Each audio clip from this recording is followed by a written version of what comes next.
The Three Sillies, the laughter that ends the cycle. There are stories that warn with darkness, stories that preach with seriousness, and stories that frighten with consequence. But the Three Sillies is the rare kind that saves through laughter. It exposes the ego not as a threat, not as a demon, not as a force to conquer, but as a cosmic fool performing its own slapstick routine in a cellar of imagined dangers. Nothing in the story ever happens. Everything feared is invented. And the tears everyone sheds are for events that do not exist. This is the ego in perfect miniature. It projects disaster onto a harmless ceiling beam. It rehearses grief for imaginary children. It invents futures that never arrive, consequences that never occur, and suffering that no one has actually experienced. Yet the fear feels real because the mind takes its own story seriously. That is the entire metaphysical joke. Fear is never about what is. Fear is always about what the mind made up.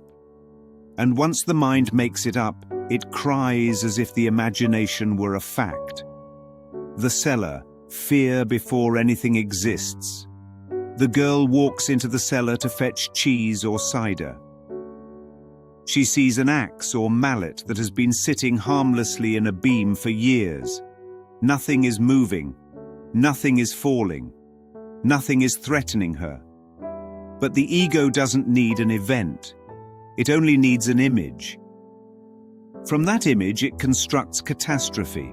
What if I marry, have a child? The child comes down, the axe falls, and kills them. This is fear's entire architecture. It starts with a fact and mutates it into fiction. It replaces perception with imagination. It replaces reality with possibility. It replaces neutrality with tragedy. And then it cries. The mother comes down and joins in. The father comes down and joins in. They all sit together in ankle-deep cider, drowning in a disaster that exists nowhere except in their thoughts. They are not grieving an event. They are grieving a story. This is the mind under the ego's spell, suffering over what never happened and never will. The first journey. Trying to fix illusions with more illusions. When the young man removes the axe from the ceiling, he exposes the silliness. The entire tragedy collapses when the imagined threat is removed. But the ego never believes the threat is gone. It simply moves locations. That's why the young man leaves the house. Not to escape them, but to see whether the world outside is any different. Whether anywhere in the dream is free from silliness. What he discovers is the deeper punchline. Silliness is not local. It's universal. Because the ego is universal. The cow on the roof. The ego's ladder to nowhere. A woman is pushing a cow up a ladder so it can eat grass on the roof. Instead of feeding the cow, she feeds her belief in a complicated solution. This is the ego's favorite move, doing something difficult, dangerous, and irrational, instead of choosing the simple correction right in front of it. She ties a rope around the cow's neck, threads it down the chimney, and ties it to her wrist. She thinks this is safety. But ego safety is always ego danger in disguise. When the cow falls, the solution pulls her into the chimney. This is the whole world. Climbing ladders that lead nowhere, trying to stabilize illusions with other illusions, and getting pulled into the chimney of consequences built entirely by the mind's own plan. The young man calls it silly because it is. Everything the ego designs is impractical, exhausting, and destined to collapse. The pants-jumping man, the body as an unsolvable puzzle. The second silly is a man trying to jump into his trousers from across the room. This is the ego's relationship with the body.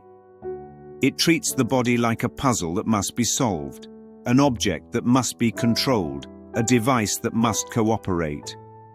But the body is not a problem. Only the mind that identifies with it is. The man's elaborate technique is the ego's entire self-improvement industry, trying to leap into worthiness, value, adequacy, acceptability, lovability. All the while ignoring the simple truth, what you already are requires no technique. You don't jump into it. You simply step into it. The young man shows him the simple method, and the man says the line that reveals every ego ever born. I never would have thought to do it that way. Of course not. The ego never recognizes the simple. The simple would undo the entire ego. The moon in the pond, salvation sought where it can never be found. Finally, the villagers are trying to rescue the moon from the pond. They see a reflection of light on water and believe the actual moon has fallen. This is the ego's grandest illusion, the belief that salvation lies in the reflection, the form, the surface, not in the source, not in the sky, not in the mind. Every attempt to fix the world is a villager swinging a rake at the moon's reflection. Every attempt to rescue others is another villager splashing in the pond. Every attempt to repair the past is another broom scraping water. When the young man tells them to look up, they attack him. The ego protects its illusion with aggression. Not because the illusion is real, but because admitting the truth would collapse the identity built on the error. The villagers defend the hallucination because the hallucination defines them. This is the ego's final silliness, fighting to protect a lie. The return home, the realization that everyone was suffering from nothing. The young man returns home having discovered the truth. Silliness is everywhere because the ego is everywhere. The family wasn't uniquely foolish. They were simply honest examples of the mind believing its own story. He marries the daughter not because she stopped being silly, but because he stopped taking silliness seriously. This is the whole metaphysical pivot. The world doesn't change. The perception of the world does. And in that shift, fear becomes laughter. Tragedy becomes comedy. Disaster becomes daydream. And seriousness dissolves into innocence. The silliness never needed correction. Only interpretation did. The metaphysical punchline. The ego was never evil. It was always ridiculous. The Three Sillies is not a story about stupidity. It is a story about imagination mistaken for reality. It is a story about fear taken too seriously. It is a story about grief over nothing. It is a story about trying to fix illusions rather than waking from them. Every character in the tale is innocent because every character is dreaming.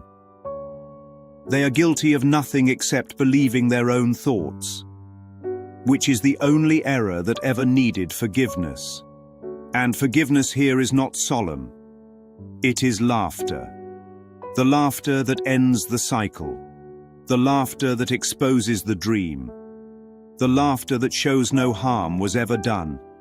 The laughter that reveals the world was always made of reflected moons and imagined axes and pants hung on doorknobs. The ego collapses the moment its seriousness is not believed. Because beneath the panic, beneath the tragedy, beneath the tears, beneath the drama, there was nothing there but a silly idea taken too seriously.